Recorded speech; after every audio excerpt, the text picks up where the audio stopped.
our classes, and each bench seats 2 people. So it's 46 in number.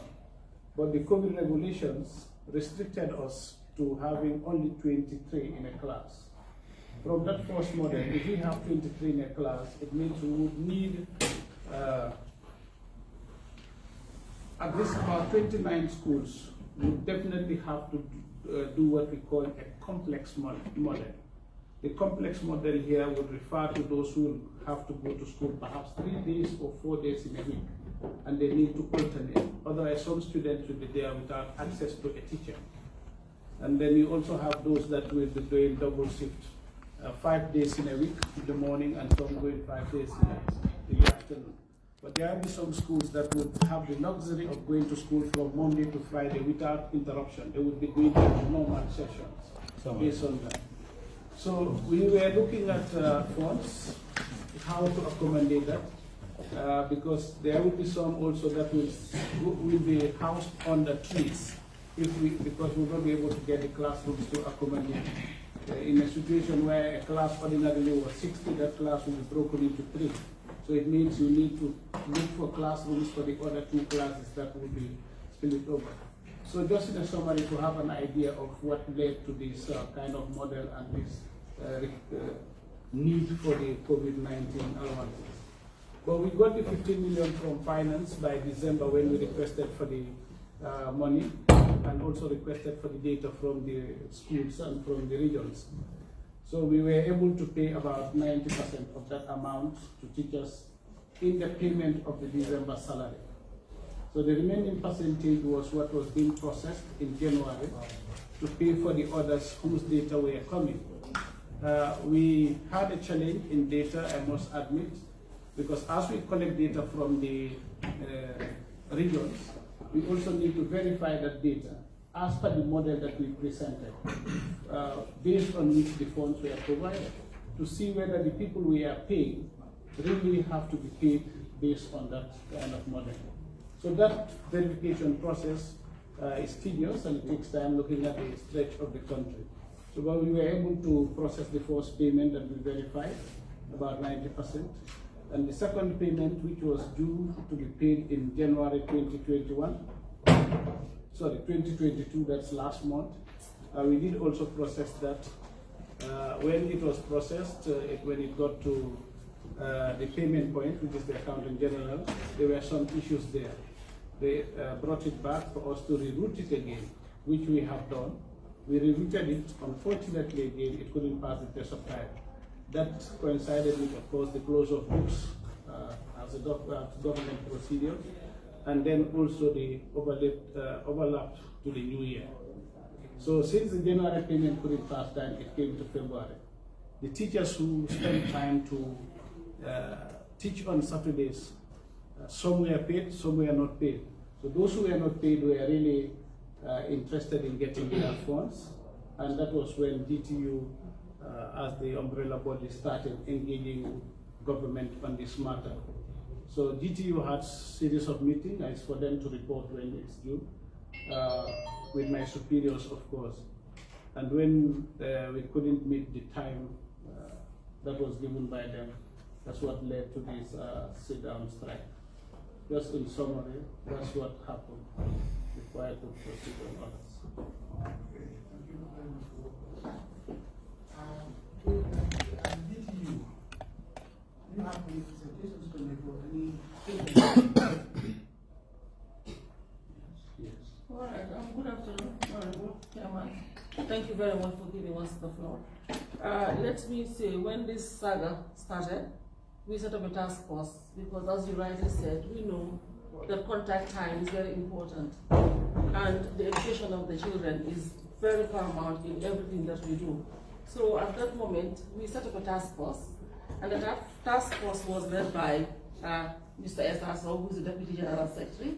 Mr. J is also a member of the task force, and then our communications officer, who unfortunately is not here. At the time, I was indisposed, so they took the lead in, running of all these meetings and investigations, etc. So I'm sure they'll be in a better position to report each instance. Good afternoon. The Gambia Teachers Union was privileged to be part of the task force that developed the framework, the college framework. I can vividly remember I represented the union with the Secretary General of NACO, and Senor, the current Director of Prayer, Director of Monitoring and Evaluation, and the Education Specialist of UNICEF, Judge. So we are aware exactly as to what the minister has in place in terms of framework, in terms of strategy, as well as conscious of the fact that as to what models the minister had in place to implement that particular framework. The framework actually requires that teachers in some instances to teach in the afternoon, and in some cases teachers to alternate, meaning they will be coming on certain days and not to come on certain days.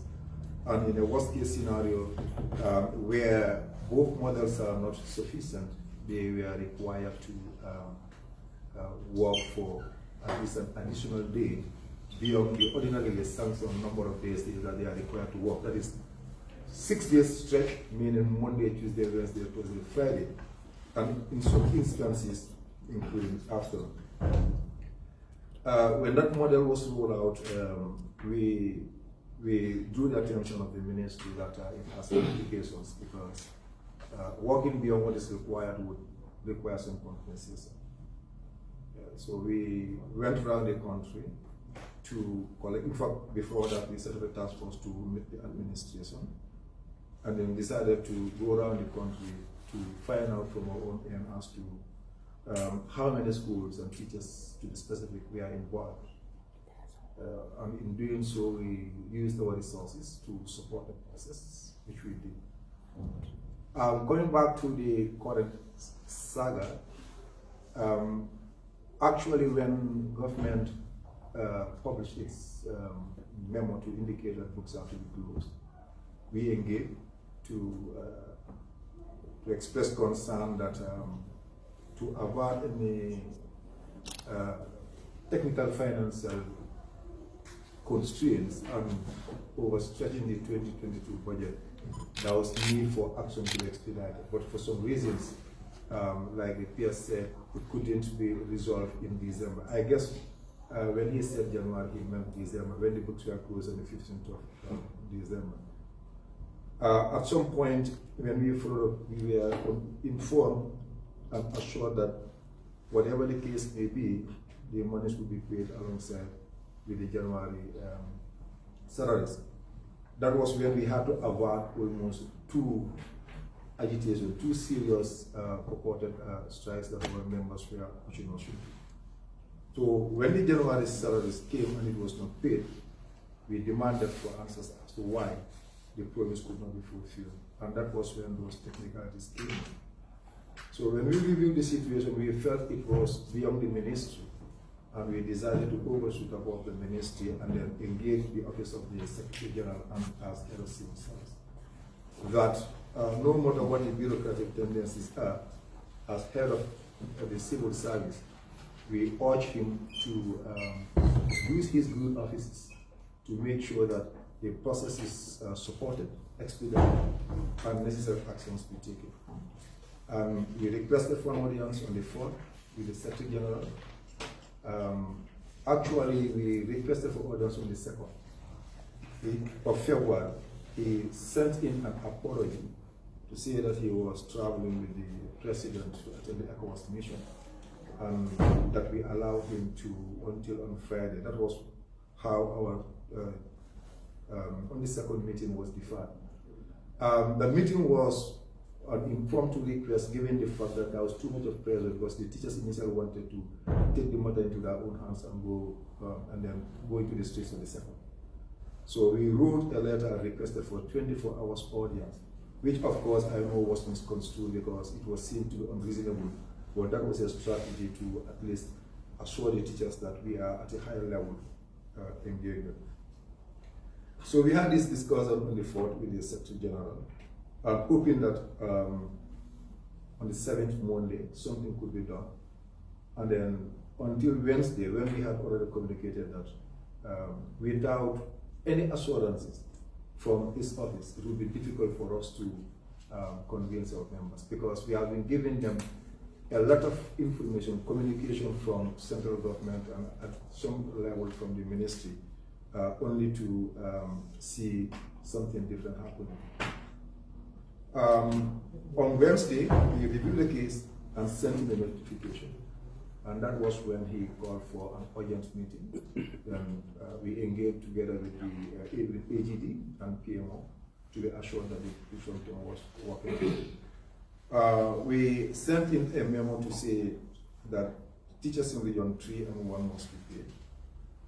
Failure of which, that was when we considered putting into place a second level in terms of our motto of solidarity to roll out to the rest of the country. Just to summarize, this has been the journey. What frustrated us was the fact that we've used our resources and we've been engaging, and then none of the promises until such a time that we resorted to that could be fulfilled for one reason or another. To summarize, probably, I may allow the general manager as well, in case you want to say something that is meant for the purpose of this meeting, to share with the Honorable House. Okay, thank you. Yes. Yeah, thank you. Good afternoon. I think the only thing I would want to add is when we engage the office of the Secretary General, we have a General Secretary, so government has Secretary General. When we engage his office, our objective was to get him understand the magnitude of the pressure on the ground. Secondly, to get an intervention to avert the situation that was looming. What we couldn't convince the Secretary General to believe was that the data was not adequate. He kept insisting that no, I cannot believe that there are still some teachers out there. The data that is provided and has been promised will be paid next week is all. We tried to convince him, he didn't listen. The last tranche that is paid, that was paid day before yesterday or Wednesday, is the group that he was denying. I wish he was here. Well, we went there to help him understand that this is the problem. Now, if there are issues, this is the way we even put it. If there are administrative bottlenecks between PMO, Accountant General, and MOPSI, that is for you to sort out as Secretary General. We are here because we know you can do something about this. You can summon them before Monday. We'll all sit here. We even offered that the teachers union will be ready to take the responsibility to go out and pay the teachers before Monday, because they had already started organizing pocket strikes in some schools. And we are getting the intelligence reports. But when we failed to convince him, we went back. And when we went back, we went to our leaders and we sat down again and discussed the matter. That's where we realized the problem was going to be worse if we didn't declare this 2-day strike. It was going to be worse because they would have been in the streets angry with everybody. Well, when we took the responsibility, they were calm. They went to school but did nothing, did not go to the streets. And that's why, again, cutting it short, we were aware day before yesterday. It took us 4 hours to convince the leadership that the strike should be called to an end. Knowing very well that as we speak, we have hundreds of teachers lining up. Some schools didn't go to work today. We are getting calls even in the National Assembly. So the data and the payment, that is for government. But we know those who were involved in one way or the other should have been identified, tabulated, verified, and paid on time. They are not asking for anything, only that. Let them be paid what they were promised. So I thought I should add that. Yeah. Yes, thank you. Thank you. From the PMO, do we have somebody from PMO? Yes. Yes. Yes. Well, as far as we are concerned, it was misconstrued because it was only when the crisis started we were dragged into the issue. That is when PS Finance and MOPSI called me on a Monday morning and said they wanted to see me. It's urgent. I said, what's it about? They said, about COVID allowance. I said, what's the problem with COVID allowance? So they said they want to come and see me. I said, okay, you may come. They came and they said, with the Accountant General representative, they said, well, they realized that they needed a letter from me. You know, from PMO. They needed a letter from PMO. So I said, what is this COVID allowance all about? They started explaining, and they said, okay. Okay, I said, okay, as far as we are concerned, we don't have any problem. If only you can go and write, even today, I will liaise with Secretary General Office and give you the approval. And they went, they wrote, and within 2 days, they got the approval, because I had to minute the same letter of Secretary General, and the same day I got the response of Secretary General approved, and we conveyed the approval. So that was our only role that we played. But that, I can say, did not contribute to the delay in payment in any way, I can say, because neither Accountant General nor Ministry of Education can say they were waiting for PMO. So that, and Secretary General Office too was very quick, because I sent files to say sometimes I wait for a week, but this one, he himself was calling me to send the file. And I sent the file, and within a day, in fact, I took the file myself to him, and before the close of that day, he sent back the file with the approval. But that was only an administrative formality that needed to be met, because Accountant General, I understood later, they need something for the auditors tomorrow. But that was not the main, as far as I understand, not the main reason for the delay. The PS MOPSI has already said, he has already explained the cause for the delay. It's not about PMO or Secretary General or whatever. I understood that it's more or less between them and the regional education office, whatever, providing the data. It's more or less data than payment, whatever. So that's what I understood about the whole. Yes. Thank you.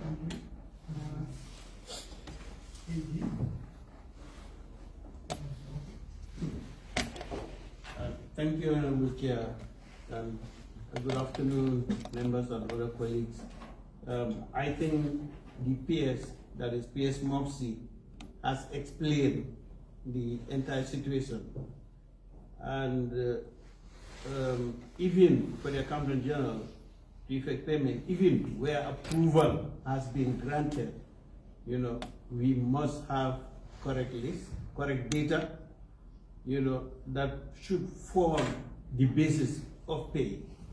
Not only because we have got the authorization, we've got the budget, we've got the funds to pay, that is still insufficient for us to go ahead and pay.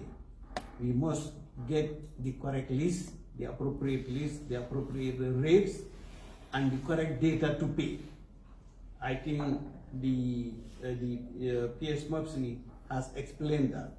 Maybe with the challenges of obtaining that data, you know, in order to proceed and effect payment. He has also mentioned the fact that payment to the extent of 90% had been effected already, with only 10% remaining, maybe for the data to be verified and for payment to be effected. So for me, that is already a significant achievement on the part of the government. And in my view, you know, the leadership of the teachers or the teachers union, you know, should be able to handle that matter through effective communication to avert any such crisis. Because 10%, you know, of course you can say it's material, but it is not more material than 90% that has already been paid. So for me, the 10% should not cripple the education system of the entire country. And it is not that the government was refusing to pay or failing to pay, but making sure that the correct data is provided and it is verified, then it is processed and payment is effected. Because there was no reason at all in us failing to pay, other than having the correct data and then processing the payment and effecting it. So in my personal view, there should have been a better way of handling this, maybe through the leadership of the teachers, through effective communication and through effective management of the situation, rather than allowing it to degenerate into a national crisis, and that would be extended to the entire country. I think right now, all the data, all the information, all the payments that were brought to our attention have been processed. I am not aware of any outstanding payment that is yet to be processed, but of course there should be some effective coordination and collaboration between the leadership of the teachers, and of course providing the necessary accurate information through the Ministry of Basic Secondary Education, so that financial decision in terms of making payments, is processed in good time. Thank you, Mr. Chair.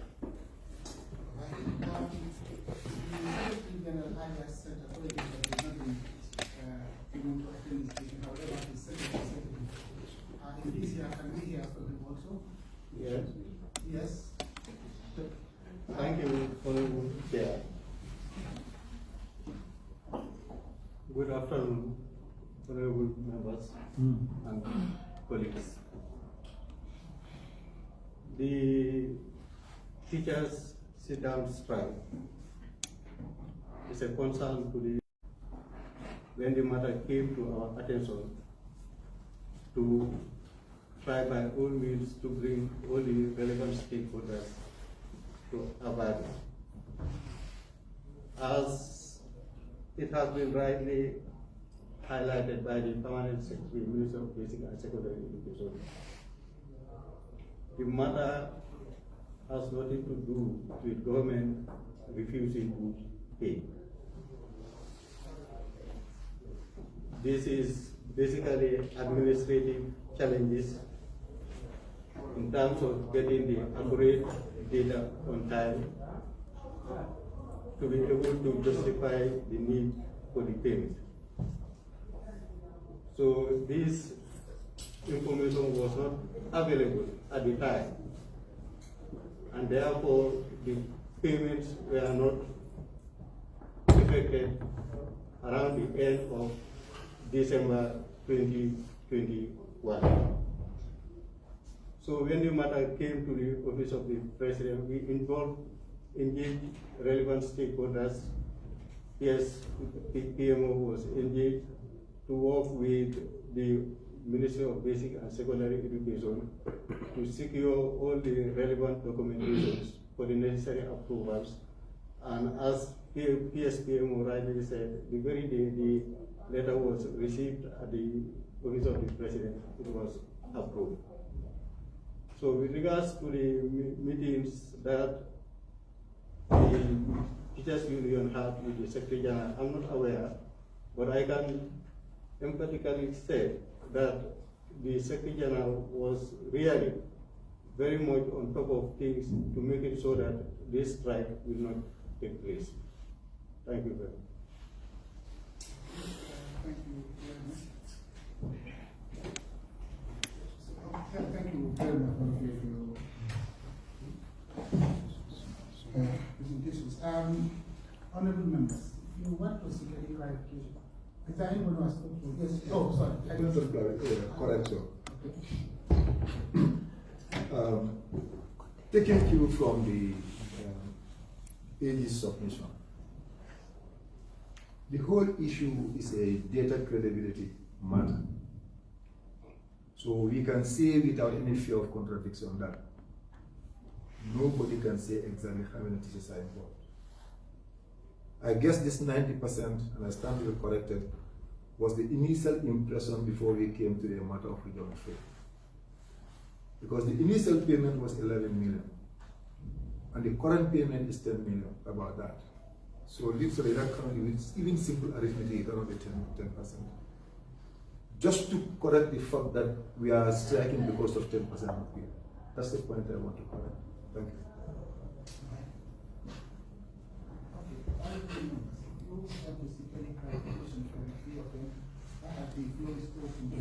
Before you comment, I would like to ask P.S. Mopsy, 15 million you said was paid.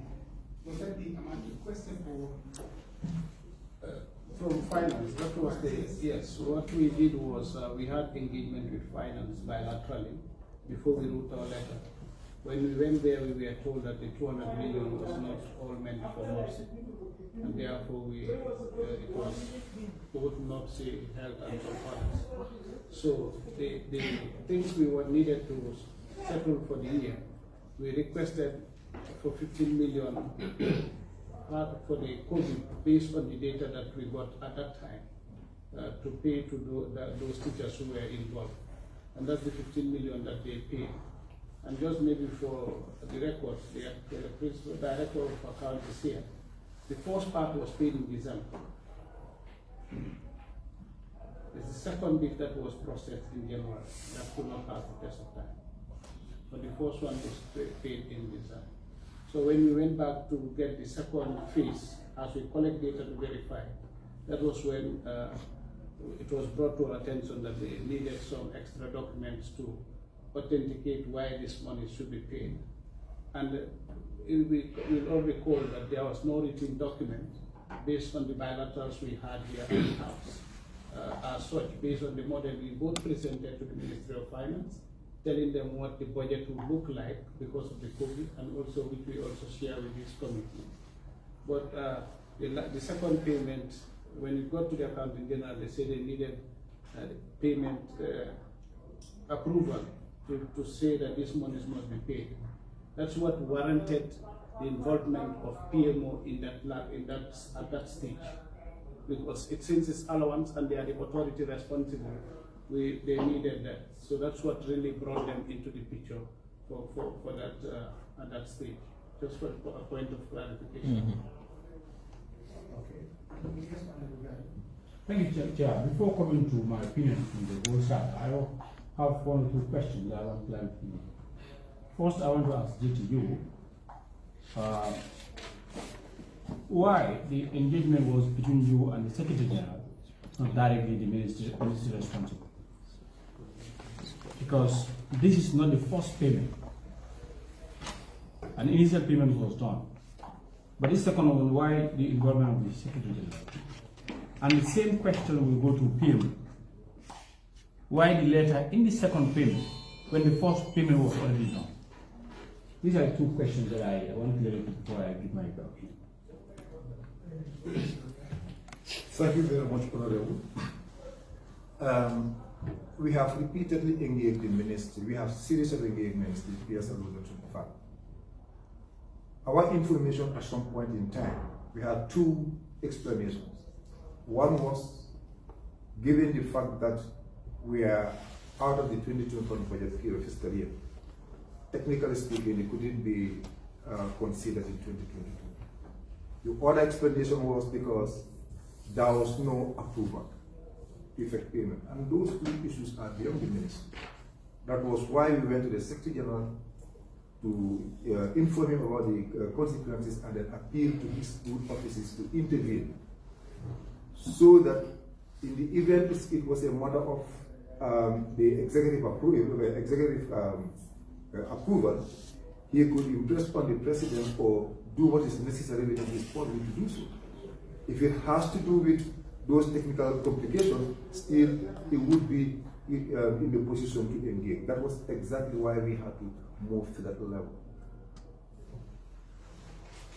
Yes, as far as we are concerned, when they realized, as PS Moxia said, when they realized that they needed PMO's approval and I was contacted. I said, okay, we just write, because we don't approve without a letter. So they had to go back and write the same day. And I realized later I had to, because even in their letter, they were to put I was asking what's the effective date, meaning that we have to give an approval retrospectively, backward in time, to cover even the previous payments, because of just to be in order for future auditing. So I had to give that, because this was like realized in the process that something is missing. So I had to give a retrospective approval with effect from October 2020, which I gave. I have a copy of the letter, so which I gave to them. But as I said, this is just to formalize the process.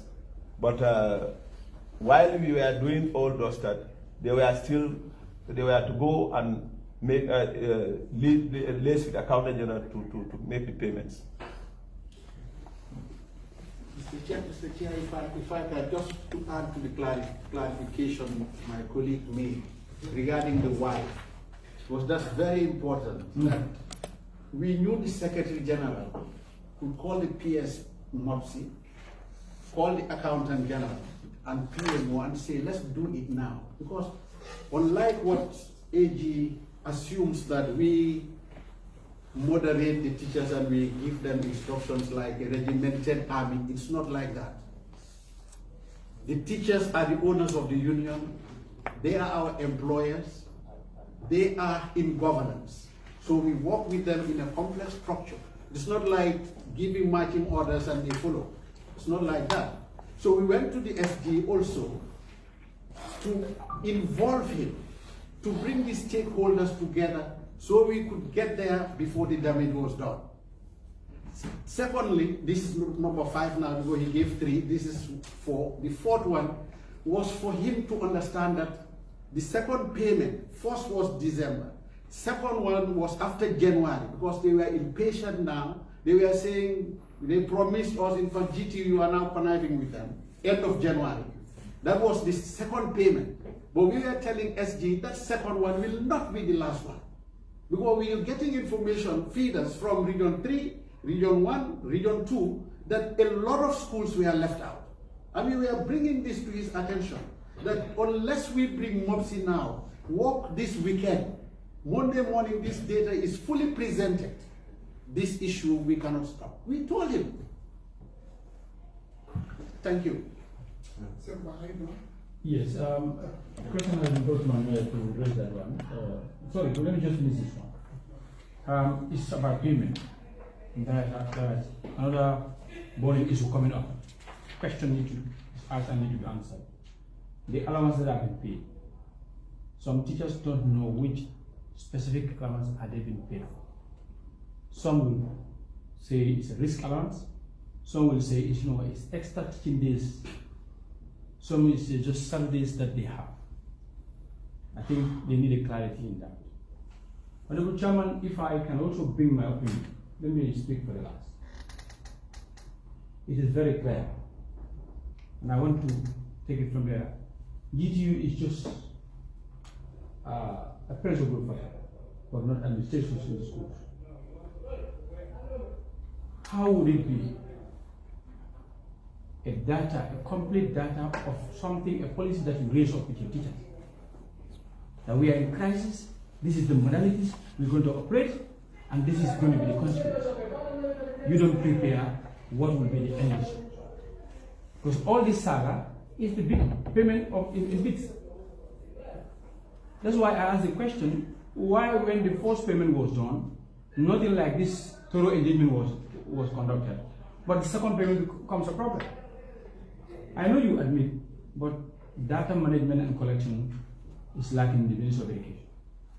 2, to me, the engagement with the National Assembly, especially the committee, is not normally taken care of better.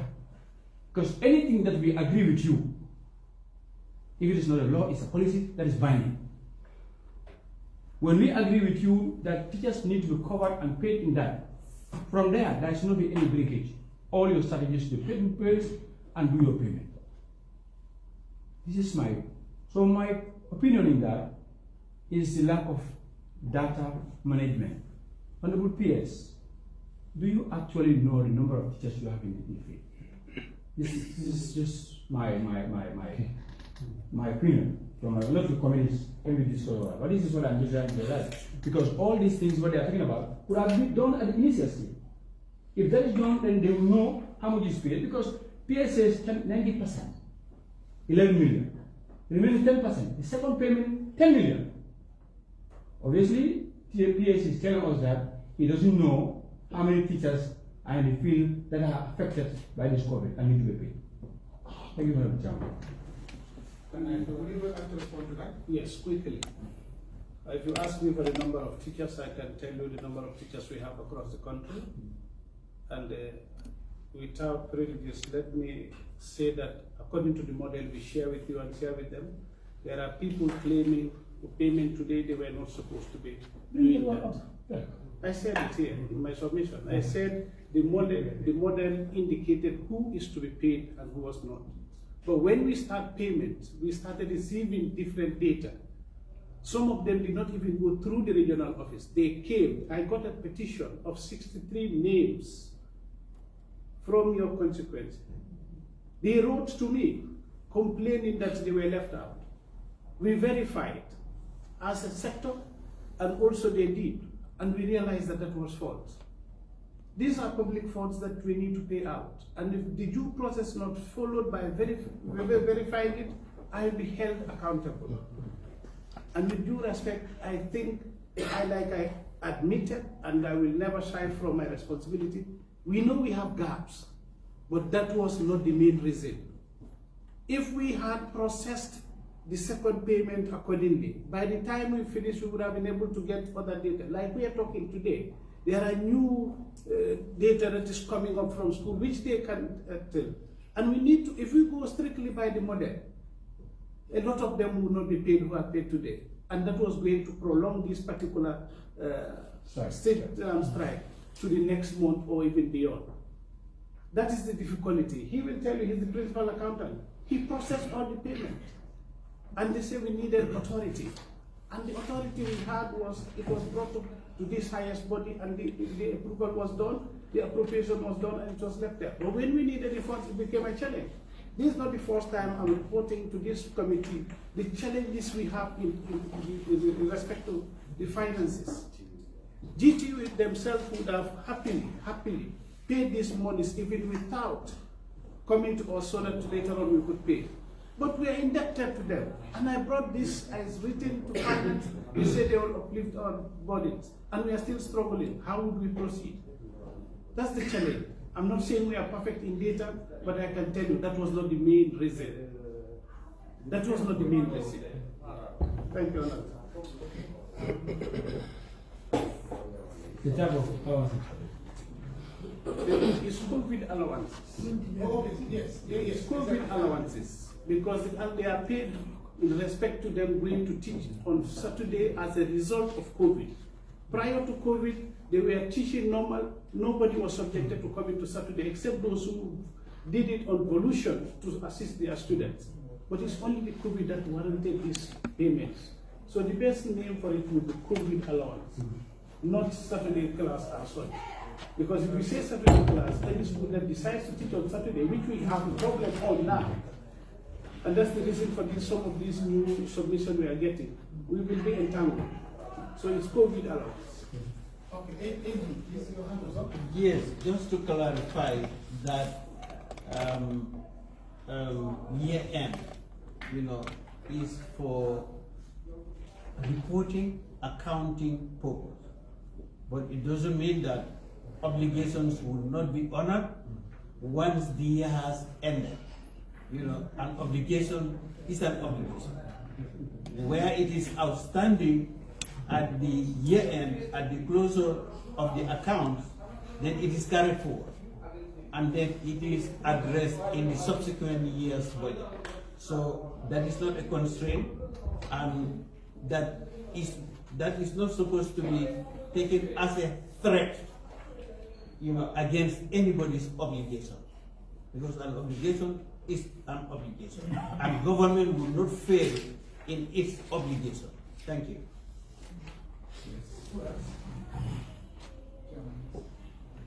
Thank you very much, Chairman. Yes, we are dealing with own allowance, and this police allowance they are not ordinary allowance. So they are not ordinary allowances. And you also know that extraordinary times requires extraordinary measures. We are no longer in extraordinary times. We are no longer in ordinary times. So why has it taken long for this COVID allowances to be paid with respect to teachers? Knowing fully well that if a teacher is infected with the COVID, it's going to become a life-threatening. So why has it taken long for them to be paid? That's my concern. Like I said earlier on, what we did as a sector, following the submission and sharing the model, we had schools that were supposed to be affected as such, based on that model. And therefore, those schools were known. But there were two challenges that we had. One of the challenges is, if you should pay this COVID allowance monthly, I can tell you we'll run out of, it will not be possible to pay it monthly, looking at the coverage of the country. That is extremely difficult, I can assure you that. That aside, there were two payments. One of them is for subvented schools. The other one is those on government payroll. Those on government payroll, the Accountant General can easily pay that because we have their data in terms of their employment and labor. But the subvention, before COVID, it is processed at the accountant's office and paid to their respective. We don't have their employment numbers, and that you needed to verify. We have gotten, at the start of it, we have gotten complaints that some teachers were selected or favored to do it and some were not. At that point, intermittently paying them monthly would pose a greater challenge, and we may run the risk of not even having the necessary or the available funds to pay them. That's why we waited till the end of the year and requested for the data so that could be processed and paid in December salary, just to ensure that there is sanity and no one was left who have paid accumulated.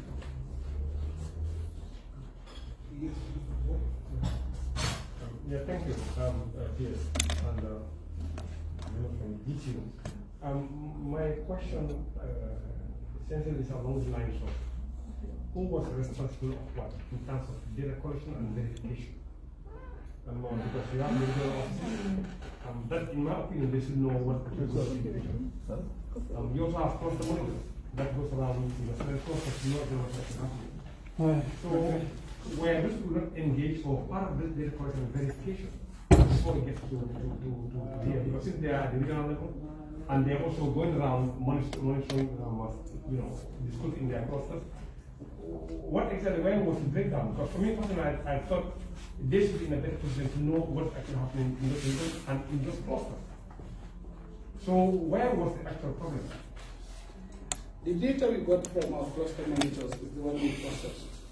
But there was data also coming outside the cluster monitors, or outside the region, as I reported earlier, which was which we got from our partners, some of it from GTU. There are schools that our cluster monitors and our regional monitors are telling us that they are not participating in the Saturday classes. However, we are getting word differently from them that also they were participating in the Saturday classes. And for that to be authenticated, we needed to verify. We also sent our team, our planning team, that went around the country to also get that data. Because when they went to the schools, they would request for attendance. Where that is absent, it gives us a challenge to authenticate, to say yes or no. And those are the teething problems that we are coming after that to say, no, me, I participated. But there are, in some cases, there were no evidences of going to school on Saturday, except the fact that, say, yes, if my friend attended, I too attended. Up to this hour, we still getting it. So that's what that led to that situation. So there were different stages of education.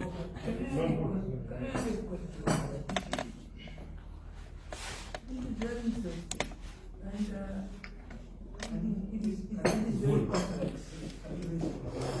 It is complex in the sense that it seems to me that you are still getting data. It is. My question is, don't you initially have the list of all those people who are involved in teaching on Saturday, for example? You should have the list of data compiled on that. Those who are teaching on Saturday. You have from here to Kwai, and you have a list of them. Then if you do, then you shouldn't have a problem. But if you don't, then you will be claiming to be teaching on Saturday when they are not teaching on Saturday. That's why, because me, I was in Monday, I was all the way in Woodley. And I went to Bassett early, I was coming back, and I early mornings, all the children were going home. I said, well, what's happening here? They said there is a strike. I said, strike, teacher strike. I was wondering why there was a strike. So the other thing is 10% maybe numerically insignificant. But in terms of paying people, it is not insignificant because the possibility is the whole of Basse region, maybe there are only 2 schools. There is one in Woodley West, there is one in San, for example. I'll give you an example. Those teachers will still lay claim to their pay, and other teachers would agree with them that they will not go on teaching unless they are paid. Like if in Nyako is not everybody who is teaching on something, maybe. 1 or 2 teachers are teaching on something, or 3 teachers are teaching on something, but the rest of the teachers will express that and say, okay, we will not teach you unless you are paid. You wouldn't know that. So the situation is a very complex one. So I think data is your fundamental problem. And I don't know how we are going to address it, but to me, data, okay, partly there was, communication was also a difficulty. Inter-institutional communication was poor. But data is fundamentally the core of this problem. Yeah, yes, where I'm trying to get at is, if I may say this, for me, I think there is some sort of negligence in the part of that data collection and report. Because if you have to make your planning to go back and verify for something that somebody is supposed to do on time and report to you as a ministry, I think there is something wrong. Because I don't think the planners should actually even go there to verify something that is your job responsibility. And if you have the regional offices, you also have the cluster monitors that go around. They should tell you, even by a phone call, you call anyone, they should be able to tell you what's actually happening in that region, what's actually happening in that cluster that they actually monitor. So if a planner should go back to verify when there is some issues going on, and they verify, oh, you know what the cluster monitor has reported or what the region has reported is not correct, for me, I have a problem with that. Because that means somebody is not doing his work. And that's exactly, for me, I think that's where the issue actually has started from, because the data that was collected and reported on was not correct. And I know we all make mistakes, but you know, it may be very, very small. I can understand that. You know, never do. But based on the payment that actually made, you pay 10 million, now you pay 11 million, you're talking about more like 40, 60, or 50, 50. For me, that's totally ridiculous. So, and I think, in my opinion, you need to get to the bottom of this. Who are the people that are responsible? And they should account for this. Because we cannot just let this thing go. Likewise, you are saying some teachers actually claim that they did work and they did not actually work. That's falsification. But if we leave it like that, I bet anything actually can, the same thing actually could repeat. So I think you need to go further, get to the bottom of this, and just to ensure that such does not happen in the future. Because we cannot afford to, you know what happened in the country. Not all of us actually are lost along the way. Even though teachers have tried their best to ensure that they try to, you know, cover, but we cannot afford that to happen again. You know, and we must take responsibility for all the work that's given to us.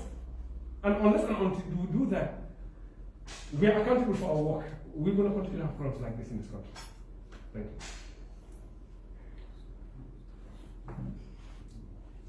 Thank you, Honorable. I've noted your submission.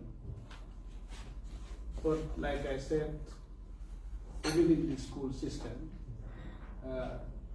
you've seen where cluster monitors would submit a school that they have done the COVID classes, just to realize that they have not. Or somebody has done 2 days. Yes, 2 days will mean 2 Saturdays. And they will say he's done for a month. On our part, we accepted, like I said, I know there are gaps. We've started some corrections at our level by, I don't know whether reprimand would be the best word, but a word related to that at our level already, because like I admitted in the beginning, I know we have issues because it was allowance and everyone wanted it. Region 3, for example, which is one of the key regions that is here, by the model we have, they weren't supposed to be on this COVID class. Okay? What is happening is somebody who alternates Monday, Wednesday, and Friday, and somebody comes Tuesday, Thursday, Saturday. The guy coming Saturday would say no because he came on Saturday and therefore he should be paid. No. Previously, you were teaching Monday to Friday, 5 days. If you teach 3 days of the week, You should have it. why should you have it? But it's coming up at the middle of crisis. And in crisis management, if you want to go through those processes at that moment, like I said, we will run into some months in terms of our students being out of school. So we also needed that verification process. And that takes time. That takes time. These are public funds, and we will definitely want to be accountable for them. So that's one of the reasons for that. I am not saying we don't have, I know we have challenges, and that course of action has already started in terms of some of our monitors. Just to be open with you, we are moving as a result of this and many other things. So we do understand, but it's just one of those. Yes, okay, yeah. Now, I'm not sure if just we are moving, if that's a punishment or what. Because for me, if you have done something that's wrong and sometimes you are supposed to do and you have not done it right, as the head of the region, and then you are shifted from region 3 to region 4, from region 4 to region 5. Is that exactly what you are saying? We are not moving them to the regions. There will be no movement of a director from a region to a region, or let's say a PS. Let me use an example of a PS. The PS from minister to minister. No, that's not the way we're doing it. We're moving them to the headquarters or to the region, give them different assignments. Presently, we have done that in some areas. We have got to teachers, heads, I don't know whether this is the forum for it, who were not very serious during examination, external exams. They don't go to the visit schools and they are absent for 2, 3, 20. We decided to withdraw those from the schools. I know we have a challenge because they're taking us everywhere and so on, but that is just one way of trying to address your concern as to how we move. Okay. What do you think that's the last one? No, this doesn't go from no. Let me have this one. No, wait. I have a question. No, you cannot in both. No, this one you are not. Yeah, go on. No, it's not final now. That's good. So you withdraw that one. Yes. I may miss some points, but I want to know the status quo of all the whole crisis. What level are we now? Because I've seen in social media that it is called to go back. What is the status quo? No, wait, I'm the chair. You have to listen. You see, you came in late, and you don't want to take us back. You know what I mean? Because I think they were very clear. GT also was very clear. All of them just spoke. You know, they spoke, you were very clear, you came in late. So you cannot take us back. It's my right to No, it's not your right to Okay. Yes, don't answer that question. Yes, that one, leave it to you and then GTU, yeah? No, but my other question. Why GTU? If you don't answer the question, maybe they'll tell you. GTU. Contact hours are very important. I know you don't lead your members into the strike, but you are with them. This COVID period from 2019 to date, almost not all schools meet the contact hours, especially if crisis like this comes. Who are suffering is the vulnerable citizens of this country, who are our future leaders. Do you have a plan with your members to compensate or to see how best to amend the loss of contact hours that has been lost because of the strike, because the children are vulnerable? They're innocent and they. My word is the contact hour. No, they say they have resolved the problem. I want to ask a question, but they say, yes, that's what I wanted to know first. But they said no. I verified those 2 days that were lost or what? Yes. Not 2 days. How many hours lost? Lost hours. You don't say days, we say hours. Can you verify that? Honorable, Yeah.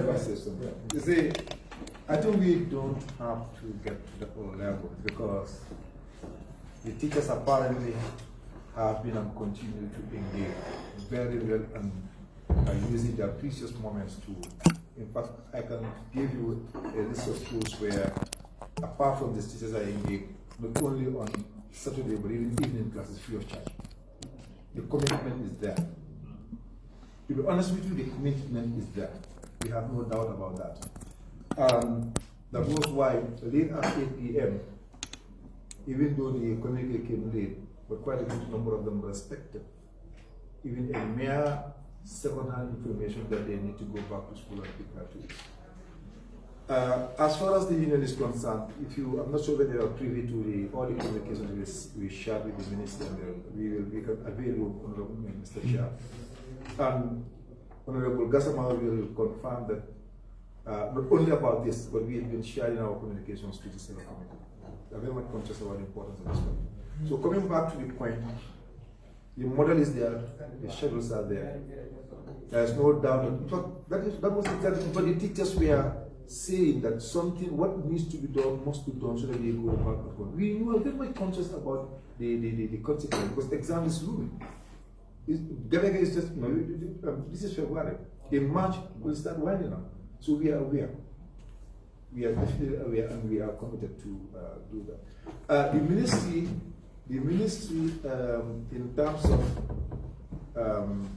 their plans, also have the means of how to reconcile the contact and instructional hours in terms of the 880 standards.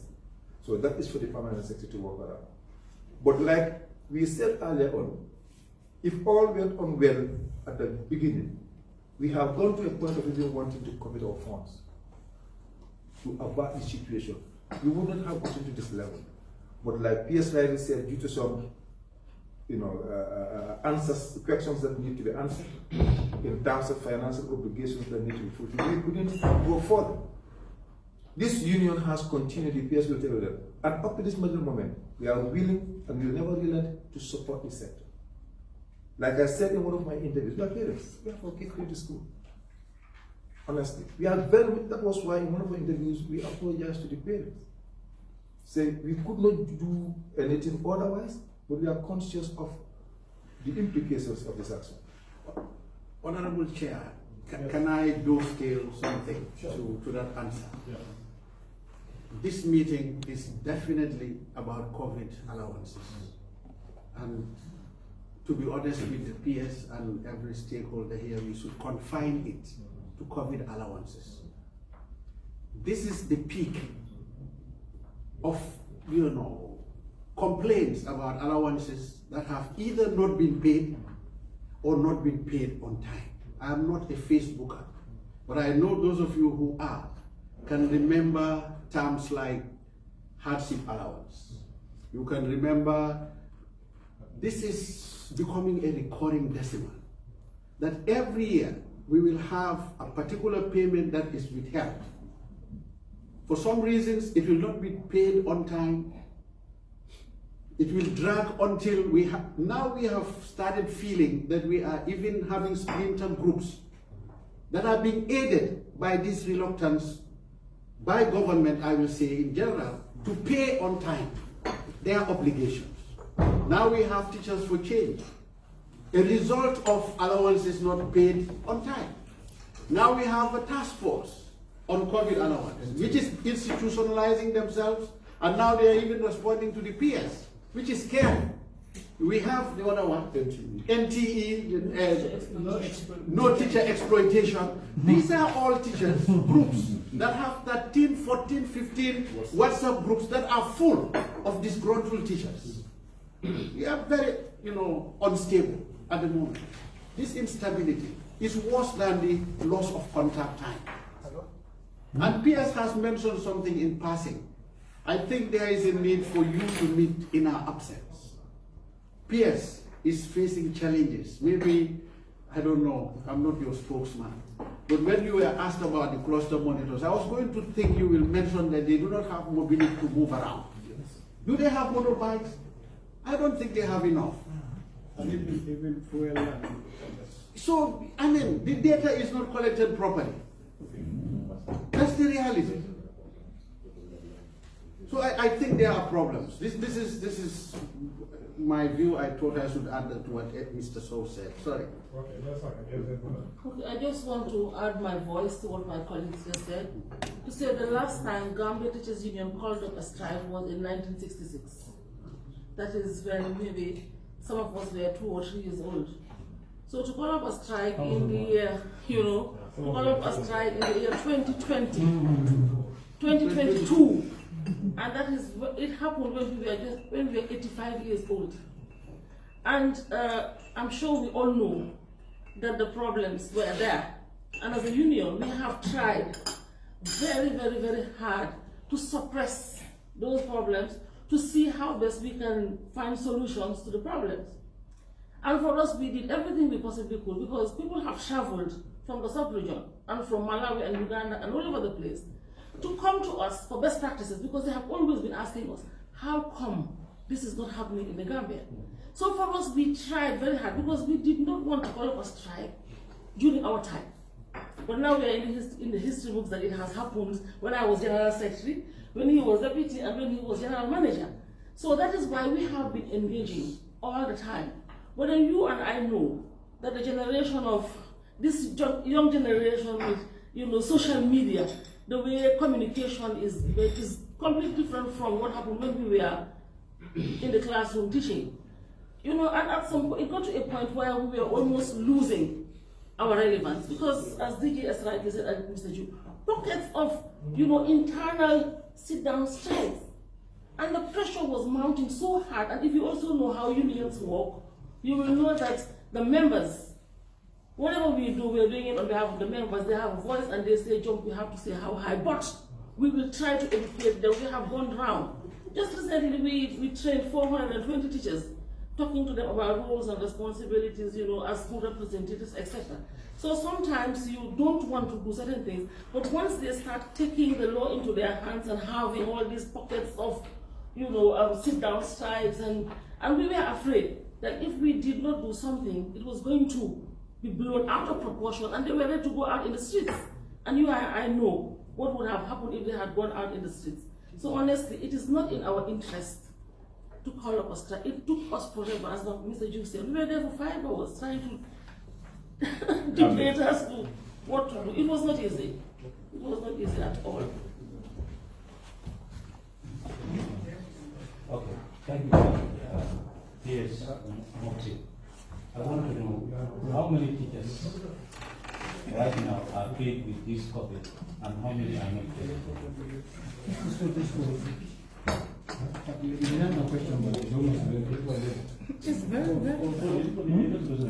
I said, how many teachers are paid with this COVID allowances, and how many are not paid? Outstanding. And what is the way forward now? In terms of those who are paid, when those processing the data will give you the figure. But in terms of those who are not paid, like I said earlier on, there are some pockets of people who are claiming to say they have worked for it. I'll give you a school, example of a school, St. Joseph's in Banjul here. They submitted a list that we paid, and yesterday they just brought to our attention that the list omitted, or the list they submitted to us, did not include the principal of the school and one of the key staff of the school. And the other teachers who have been paid are saying, yes, she was there.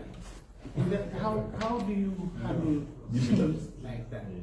So that's why I say, I know we have issue of data, but we are not being supported even from the schools themselves, because they are the ones who generated data. And if you did and omitted a critical member of your staff like that, and now you're coming on, if you do not verify that I just paid, tomorrow you'll be the very ones who will call me for misappropriating government funds. So I wouldn't, exactly, because I have paid. So I wouldn't, to be honest with you, direct answer, I wouldn't be able to tell you until I verify the submission we are getting, which I have gotten the support of my colleagues here and partners, for us together to work together and collate this data that we are getting and go through it to authenticate that yes, this is a genuine payment to be made to this person or that person. And roughly in percentage terms, what is the outstanding? Roughly in percentage terms. In terms of money? Yes, percentage terms.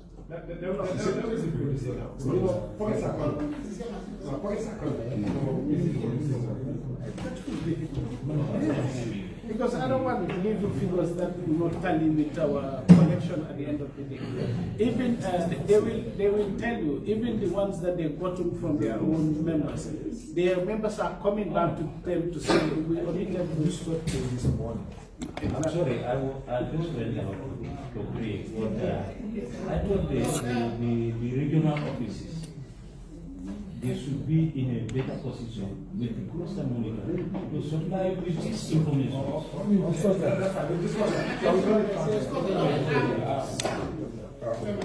Yes, thank you.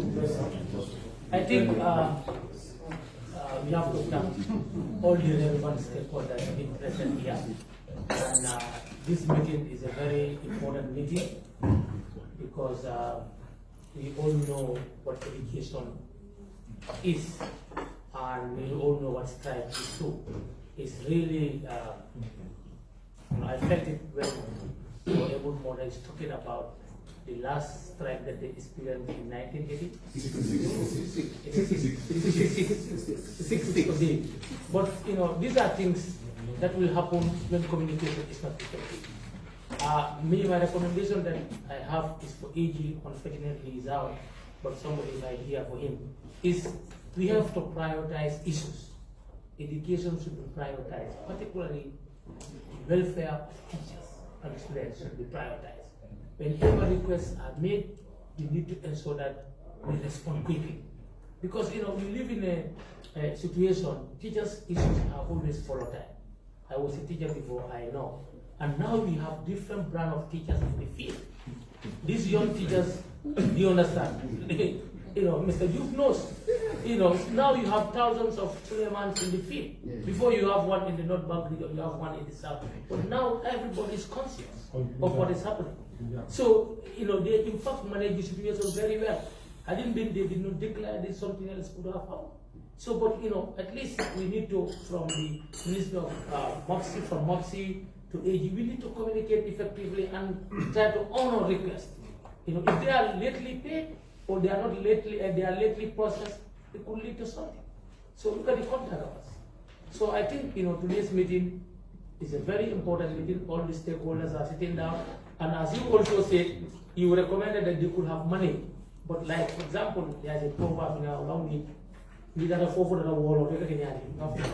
So if there is no way out for them, this is the problem. But I think they have took some important steps to see to it that this thing would not have happened. So we thank everybody, and I believe for future we'll be so much careful in order not to allow this situation to happen. Okay. But yeah. Just to maybe perhaps he was away when the academy was explained, or he's here. When I was here. Yeah.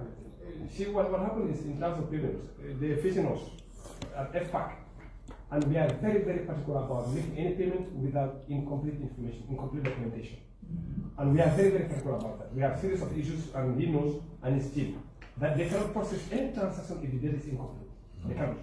Yeah, so that's what they were saying. I think from the PS actually has said that they were just waiting for some, authorization, and then they work on it. So perhaps what they got to be doing, situations like this, they try to work together as a team, just like we said, so that all these bottlenecks can be removed. But in terms of payment, they are really very careful now, just to ensure that they have all the documents they need to be able to pay.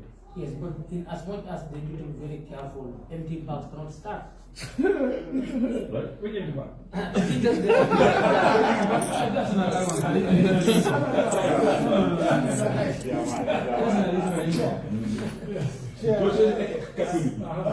I know this is limited to COVID, but I want to bring something related to crisis in the near future.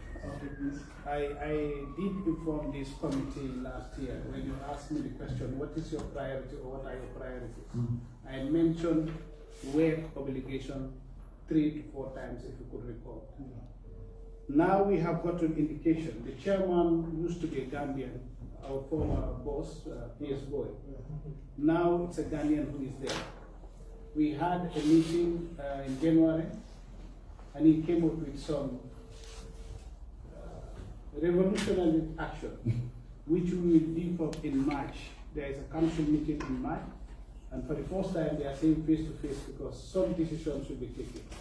And I can preemptively tell you that one of the decisions is we must pay as a country our arrears.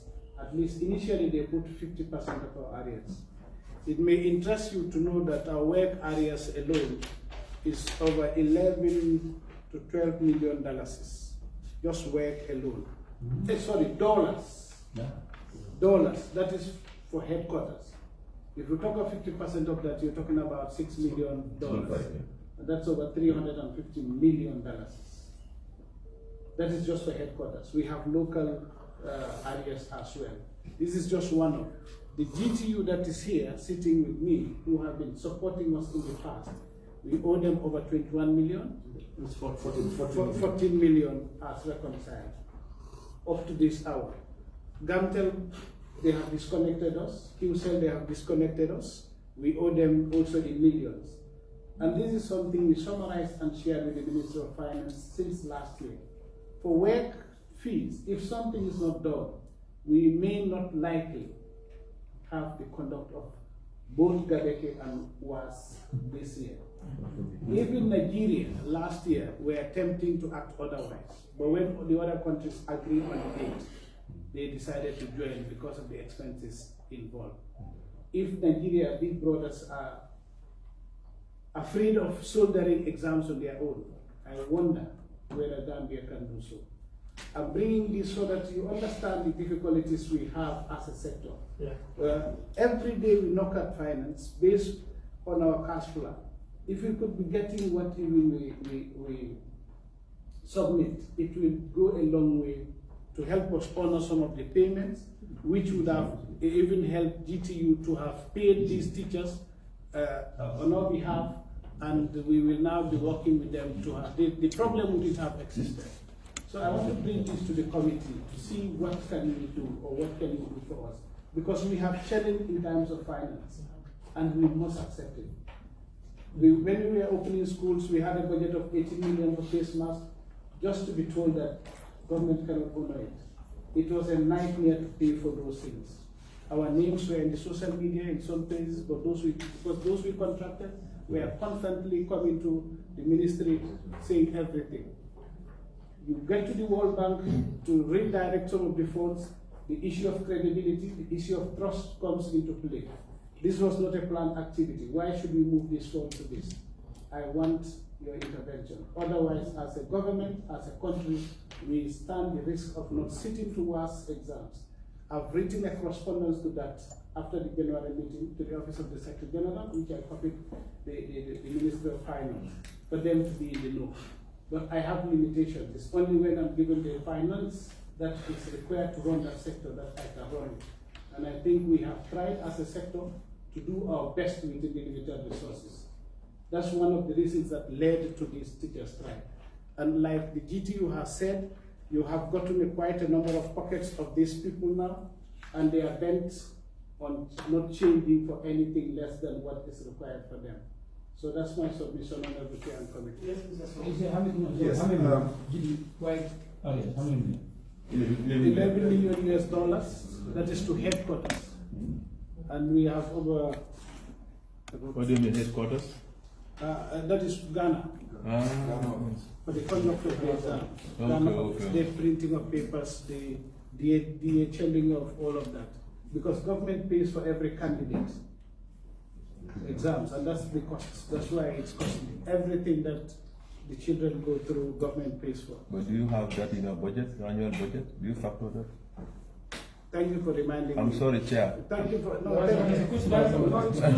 are aided me. Thank you very much. Honorable Chair and members, you will also recall in our submission last year, we made provisions for the construction of classrooms and the teachers' quarters. We did submitted 81 million for the construction. We did submit construct 81 million for classes and staff quarters. For your information, according to the approved budget, it's knocked down to 10 million. That means we cannot construct a classroom. With approval, we would wish to use those funds perhaps for the staff quarters, because 10 million cannot do any classroom construction. Just for, except a small school that will not be too meaningful as such. So also for international organizations, in response to your question, these are things we budgeted. We did give 50 million because we are obliged to pay $1 million every year to work, plus or minus, depending on the appropriation that is done on the member countries. And that we translated to 50 million by 50, just the dollar by 50. We put 50 million, the approved budget is 10 million.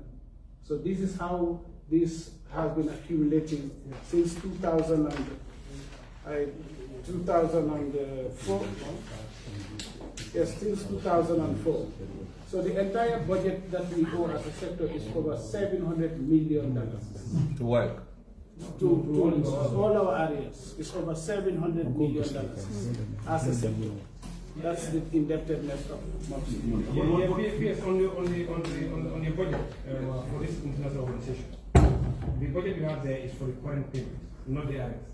That's just 10 million. Yeah, because normally the areas, they centralize the areas of government, you know, that's normally they put in the budget like that. Centralized service. Yeah, centralized. Because normally when we question them, why do you want to put 340 million here? And that's why the things that they tell us, that some other ministries they owe, and they're using the internal audit to verify, and then they can go into that line, budget line, and then pay. So maybe we need to, I don't know, but I think I would take what Mr. Deng actually recommended before. Maybe we need to sit together. You need to. Yeah, so that we need to clarify some of these things there. Because if we're going to approve 340 million for areas, and that includes this one here, and then your current payment is just meant for your current payments. You know what I mean? Anyway, I think that's organized. We need to organize that. So that I can say, Honorable Chair, that he is on embargo now. I'm not giving him any loans. Actually, so those loans, you give them, those are interest? No. Interest free. Some of those loans are 3 years. That shows you the commitment the union has to the plight of the child. And all this is invested in educational administration. 14 million. It is down. It was 21. I wish Honorable Mo was here, just to respond quickly to him. When we requested for funds for this particular payment we paid on Wednesday, on Tuesday, 2 days ago, for the teachers to be able to, for them to be able to commit them. They were asking us whether we have funds in our 2022 budget from our PEs. So it means instead of those funds being paid from the COVID money that you approved, they are taking it from our PE fund, the allocation for 2022. So therefore already the budget of 2022 has been, they started using it for what was budgeted in. That's the kind of challenge we go through. And it's difficult. Yes, yes, I have already observed that we've listed the recurring delay of double-shift allowance, hardship allowance, the SIG, the subvention.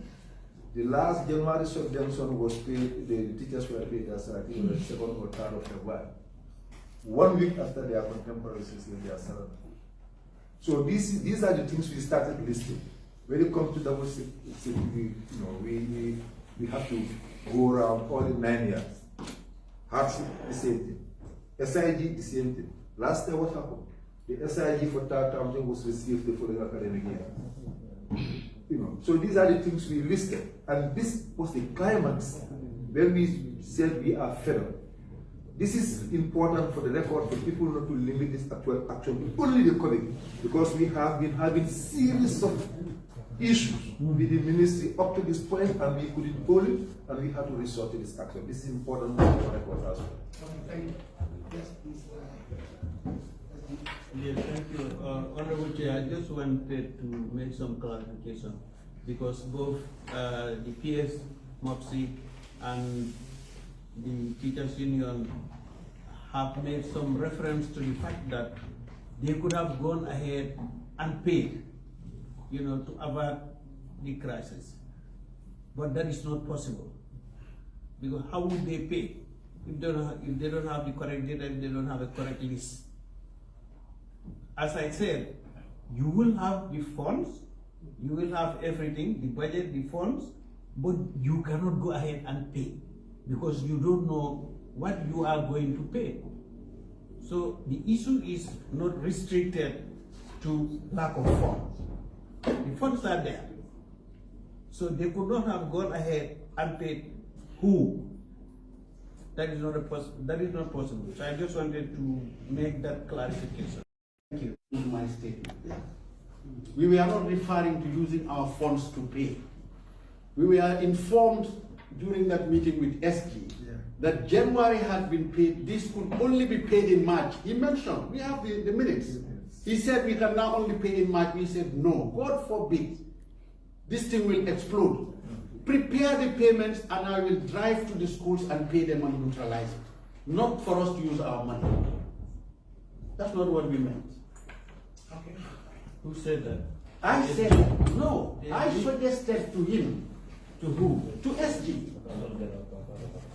That let them give us the money, we'll go and pay in the schools to avert this. Paying is not an issue. We have the means to pay. No, Mr. Bass, this is not a competition. This is not a competition. No, I'm not competing. Sorry, I'm sorry. No, we are not. Point of observation. Clarification. If at one point we are saying funds are not an issue, the PS is saying that he has already started using this PE for 2022. Then something is still not clear.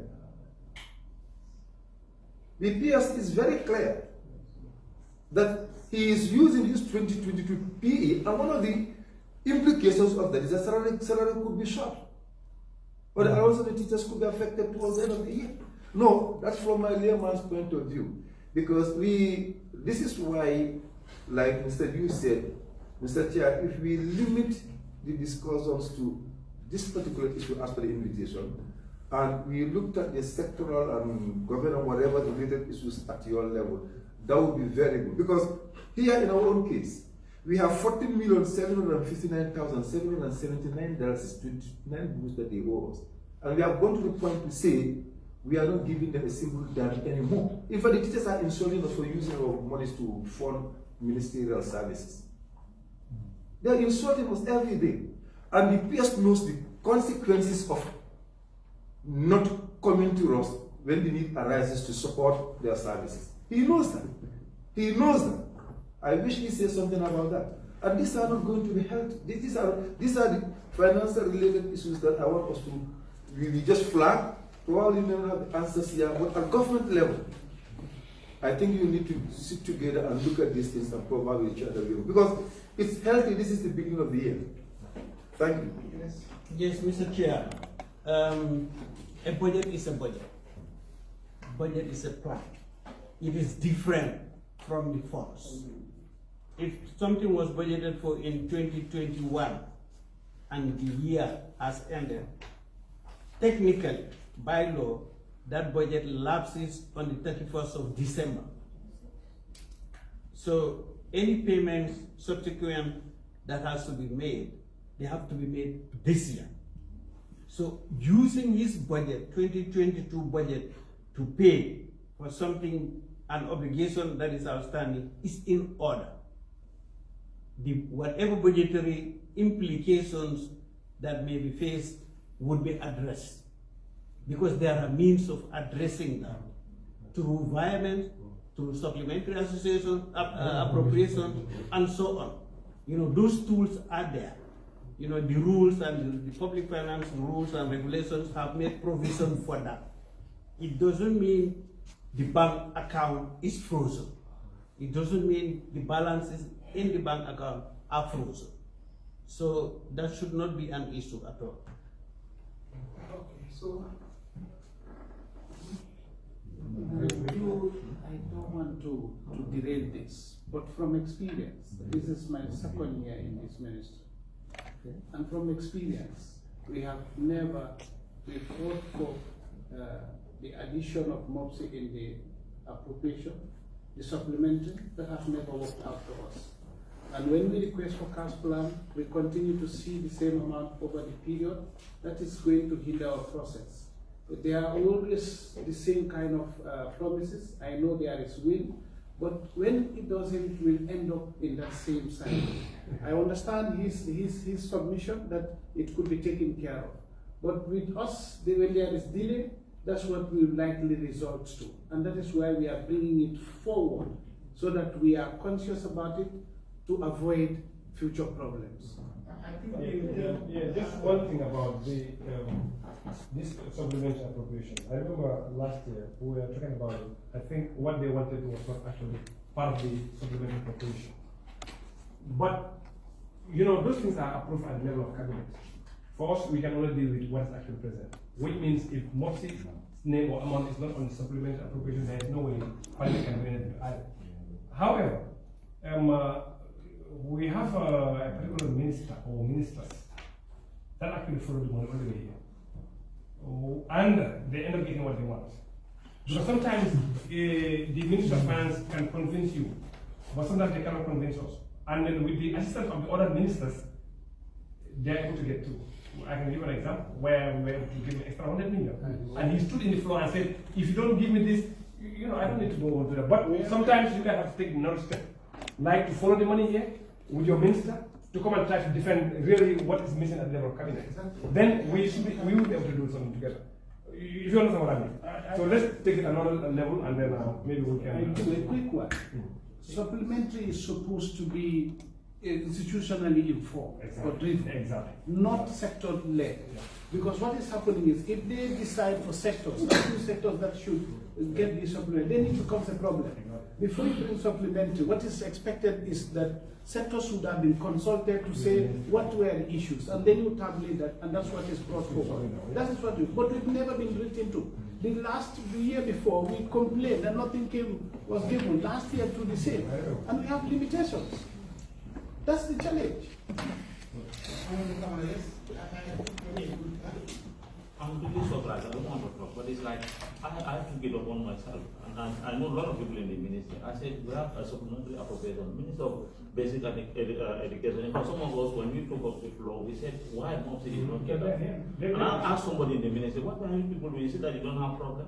The minister, when we asked, he said allocations are made based on requests, meaning Mopsy did not make any request. That was really shocking when I heard that. That's what the minister said. You people did not make any request. This is why you are not getting that. That is not the process. That should not be the process. The process should be before they come here, they write to sectors to request what are your obligations. That is what is process. That is the procedure. We've written asking for monies. We are not getting those monies. What else can we do? We've written to get monies. We are not even getting monies to run the office.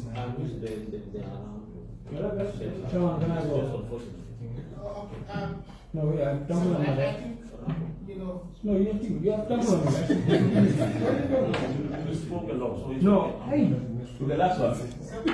Chairman, with your permission, I think this is one of the most important meetings. One of the most important meetings that we are conducting in the National Assembly in regard to this committee. Because one, the timing is at the beginning of the year. Two, the discussions has manifested so many persistent problems that we went through as teachers and left, and they are continuing. So I think this forum should be a continuous forum to make sure that we solve this problem. What I'm hearing from the Accountant General and what we have been told and what is happening is contradicting and is confusing to us. The issue of this COVID-4, I will not talk about it because it's not been discussed. But why we call, because when it engaged me, he says, we don't discuss about COVID. I say, okay, but they have solved it now. So no, not to avoid the recurrence of it again. But the meeting has indicated that there are 1,002 problems that are coming up. COVID doesn't, it's just one aspect of it. As been suggested by Mr. Doof, I think whenever class, chairman with your office, we engage the class, the class will continue the meeting. We intensively engage the stakeholders in the ministry to be able to solve or minimize the problem. But my question will be, Accountant General, there is this problem and it's always happening. And I want to ask this question. How are allowances processed? When I say allowance, I give an example of double shifting, hardship, and other allowances attached to it. It has been mentioned and it's just reality. Double shift allowances are paid later after the verification of the schools. Teachers are allocated this number of teachers to be on double shift. The data is certain, but their payment always comes late. And what you are saying here, there is money you can pay to the process. I want us to help all of us together. What do you think could be done and where is the problem? Because why we call here, we don't want what had happened to happen in our time. Because did you say they don't want strike? We don't also want it. Because the fingers are pointed to us. You as former teachers in the National Assembly doing nothing for us. But when we are not informed of the reality, I want the PS to be sincere to us. Call us our personal level. Come to the chairman. Talk to the chairman. This is your problem. Not a matter of reporting, but indicating we will call. We discuss about issues. But I think, chairman, what I want to realize, probably I might be their students, as you told me. But the portfolio has changed. I am representing. With the constitutional mandate given to me, don't look at my size, don't look at my knowledge, but look at the portfolio that I'm holding. Engage. Don't belittle this committee. When you have issues, let's come and discuss. Not at any time we call you. When you have issues, let's come at a level and discuss. I have very good. No, I'm good. I even very good. I know. Let me learn. This is a concern that I have to bring it up. Honorable Judge. One last sentence. I even have an issue with question with so. Because when the issue of this pay scale issue was in the public media, teachers were crying over it. We called you. We're trying to bring our facts together. I called you. You said, I want to go into the ministry, but we'll get back to you. We'll copy you. I did. I didn't see. It's the chairman. Because I believe in that aspect, I'm a representative, and indirectly, I'm represented because the teachers are seeing me as teachers who should fight well. Honorable Judge. Honorable Judge. Well, I think, you know, If I can try to apologize for him, but I think that I want to bring up for us. Another meeting. I think I don't think it's a matter of them believing in us. This is why they have always brought their issues in the National Assembly and when they call, they answer our call. Honorable Ture, I think very soon we need to close here. It has been a long day. Can I clarify because I was mentioned, Mr. Chair? Yes. Honorable. Okay, now let us do this. Let Mr. So respond. Yeah. I think he wants to respond. So you want to clarify, not Yes, respond. I want to clarify. clarify. Clarification. Then after that, I'll give you guys and then I think we will have to do the curtains here because it's been a very, very long day. Yes, Mr. So. Yes, I don't want to be seen as failing a promise. I did, and actually you are my witness in terms of protocol. I provided to the Honorable Hlavi that a copy of the protocol, and I think that was the right thing. Okay. No, I just want to.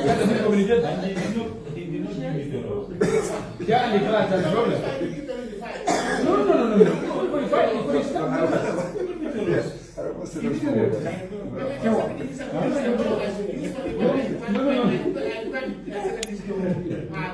Copy and share. No, I said so because he mentioned. Yes, all right. I think it's. Oh, sorry, I forgot to say. Thank you. I think this is the media to comment it. COVID awareness. The tears are important, very important.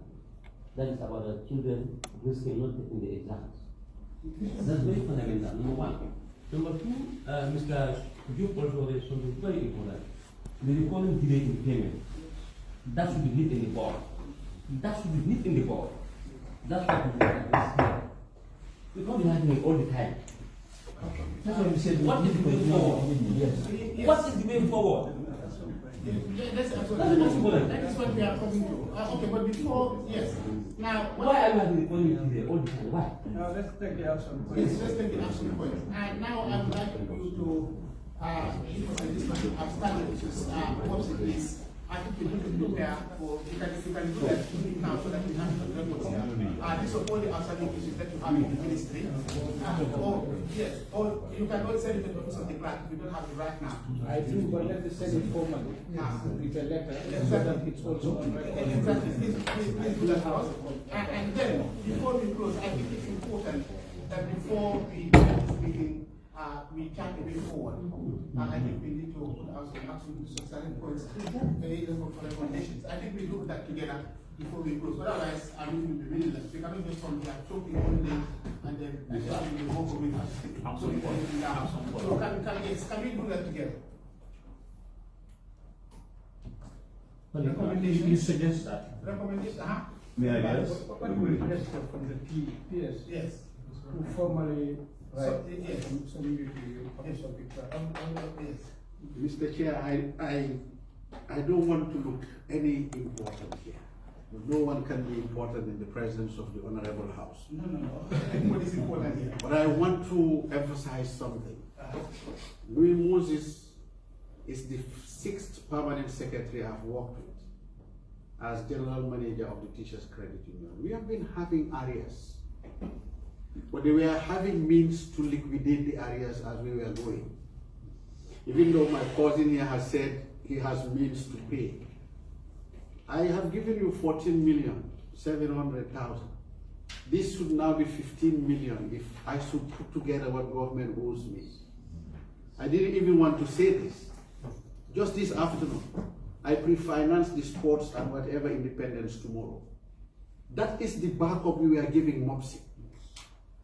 If they are caught in a corner, they cannot sail because of bureaucracy and red tape in the payment system or whatever is responsible, they call. Sometimes the telephone call. I have had audit queries. Why are you giving $1 million to the PS without the proper documentation? Now I know that PACPEC is holding them for those things. I will also step my foot now. On the telephone call, I authorize payment because government business is being held back. It didn't start in this government. From Yaya Jammeh. Now I have an embargo between me and him, and that's affecting him in some way. But look, the teachers are saying, what this is in my account? That they owe me 15 million. They are saying, why are you giving money to government? They have enough. So if this is not cleared and other things, even if another PS comes, this challenge will continue. Today I couldn't say no. All the children have been practicing for the last 3 months, and I'm aware to run tomorrow, to march tomorrow. And today you are telling them we cannot handle it because apart from the donation the teachers union made of 250,000 to the sports and 250,000 to the secondary school sports, we are pre-financing this independence tomorrow. We are committed to this country. We are committed to these children. You know, thank you. This is why this meeting is very, very important. So key stakeholders are here. I think now, if you have not been familiar with the challenges that the Ministry of Basic and Secondary Education is going through, I think now you have an idea of the kind of dilemma that they are living in. And we hope that by working together, we should be able to solve some of these issues. Because the way I'm seeing things, there is a greater crisis. There is a greater strike looming if some of these things are not resolved. If students can't see their exams, why can they are basic? Well, we have to get the problem. So I hope that you, together with the Ministry of Basic Education and all the stakeholders, I think we need to work together to try and help the situation out. Yes. Thank you very much, Honorable Chair. I want to just emphasize on the delay of payments of allowances. The allowances that we are referring to are hardship, double shift, or also those allowances are paid through the payroll, and the input for those allowances is captured by Ministry of Education. So basically, unless we receive those inputs, we cannot pay those allowances. That is one aspect. The other aspect I wanted to emphasize is when we receive the approval from the Permanent Secretary PMO for this allowance, and we receive the data from the Permanent Secretary, Minister of Basic and Secondary Education. It is during that night that we worked on the data in order to instruct Central Bank to effect payment the following day. The second phase that we received from the Permanent Secretary, we received it on Monday evening, and we instructed Central Bank to pay the following day. We have the support. We are trying to support the Permanent Secretary, the Minister of Education, and even if when the subventions are submitted to the Accountant General Department, the head of accounts at the MOPSI would engage us, and we expedite those payments. So delays of payment, delays of payment cannot be imputed to the Accountant General Department. No, we understand that. So I think based on that, one of the recommendations I would like to put forward is for most people to try and work very, very hard to make that data available on time, so that payments can be expedited. I think that's one of the recommendations that we have. Of course, we are aware of the challenges that they are going through. The issue of cluster monitors not collecting the data or producing conflicting data or so on. We understand that, but nevertheless, I think I want to impress upon the PS to try and improve on data collection and data collection in a timely manner. That's one of the recommendations I would like to do. But clarity, just for clarity, the ones he's referring to relates to these payments of COVID allowances. And to be honest, the last payment, which is paid 2 days ago, to be honest, they've done exceptionally good in time to respond to that. The issue the GTU raised, which I verbally forgotten and Honorable has raised, is the issue of SIG and subvention.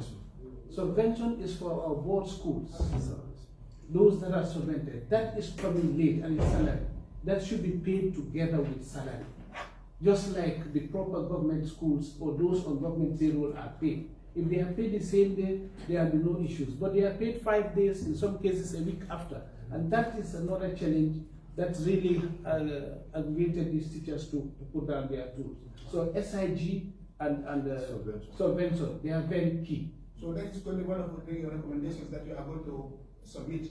No, we used to submit together with. No, I need for this meeting today because we are going to. That could be part of it. But for the subvention, in fact, you just today that I sent a message FPAC group, because last year we told the Minister of Finance that going forward, every single ministry, the subvention institution must clearly step up and we should know exactly what is approved for each of those subvention institutions. Because on the background we've seen a lot of issues. Because if you ask subvention, they just give you 10 million, and you know that the institution you have, if you're going to give them 12, 13, 14 million, how are you going to manage those things there? And that's the reason why we asked them to make so in the budget coming, they are very specific. Every subvention in every ministry must be clearly stated, you know, so that we know exactly what's going where. So that in case there's an issue, then we can follow it up from this end. But when they're working, we don't know. You know what goes, to all these government institutions. So I think I've sent this thing. I think we're gonna send it out. I understand they are available, but if they could give you that, you know, available. They are really key. They are on the list of finance. No, the global was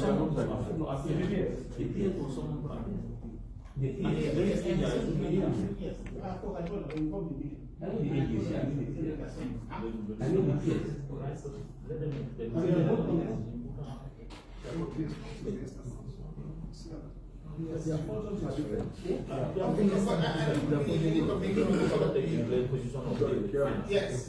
I want to just contribute to the convention issue. Because normally, once the budget is approved from finance is monthly cash allocation. That's why we get subvention from. It's not paid through the payroll. So we raise a payment, we request for cash allocation. Once we get cash allocation, the planning will submit the list of subvented institutions of the ministry, and we distribute by the to our accountant general for processing. So I want to appeal to the committee, I think that finance was here, for them to be given us the cash allocation earlier. Where we have time to process before salaries are paid through the payroll, they are paid. But on the issue of SIG, finance has a role as well as the ministry. But they have an SIG office. SIG office normally submit a request because SIG are paid timely, first, second, third term, first, second, third term. So I want to appeal to management of policy to engage the SIG office to be sending their request on time so that we can write to finance for cash allocation. Because the subvention amount is so huge that it can be part of our monthly cash allocation. So we make a social request for that, so that finance will be very cooperative and helping us to get the allocation of time to pay. I think we can calculate on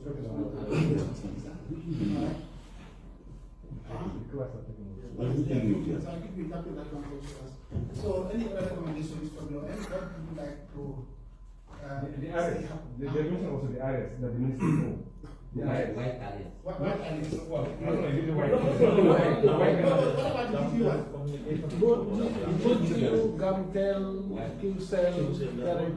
I thought there was this observation that we may hold another meeting separate on it. Well, if there is our notes here. This one notes. Yeah. You know, because we are almost closing now. Okay, if not, then the recommendation is for Minister of Finance to endeavor to at least pay some money towards these areas, particularly where, because exams is coming up in June, May, June is when exams will start. And like I said, I just saw notice of council meeting. For the first time, they are saying face to face, and I'm sure they want just hard decisions, and that will be in March. So we'll only have very limited time. So here against me, if nothing is paid, the likelihood will be something. Yes, let's put a number. Some money, Yes. let's put a number. 40% of the areas, or 30% of the areas, 25% of the areas, whatever. What would be better for us? Yeah.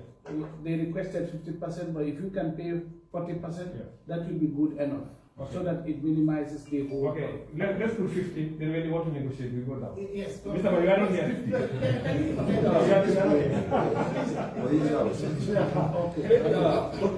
Yes, what does it do upon the payment schedule?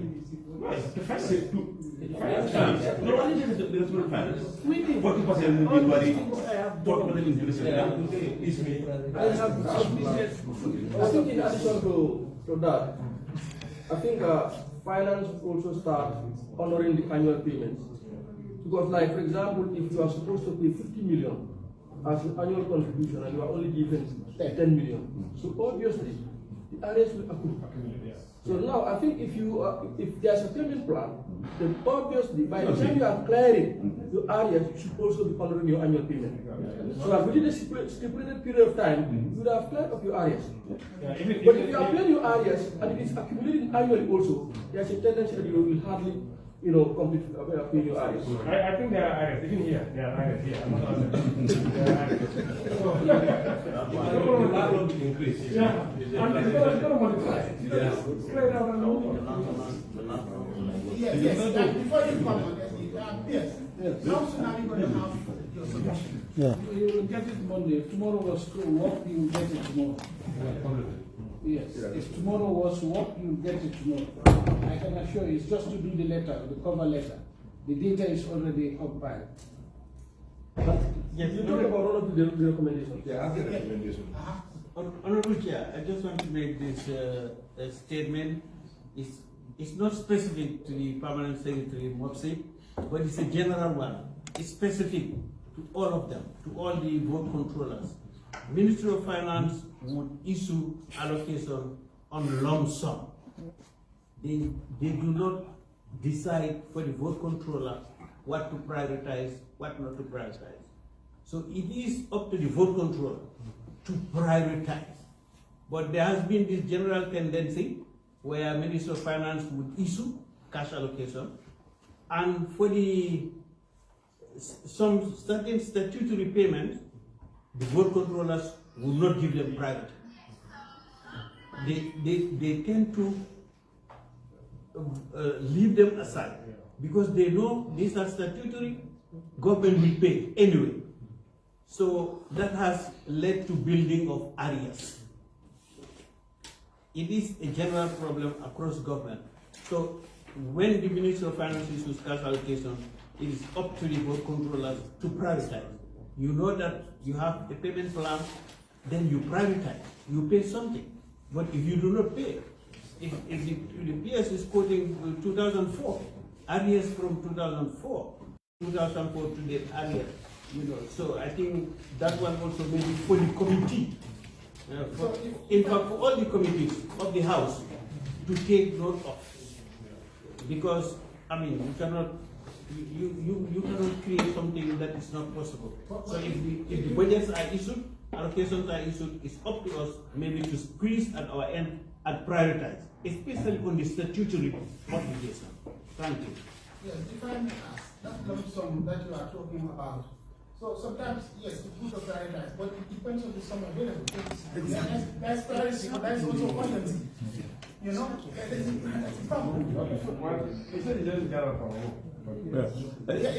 Yeah, in fact, that's what I want to say, because as a vote controller, if my fuel, let's say my fuel and other operational cost budget, if you give me allocation 250,000 or 500,000, that is only limited to my operational cost.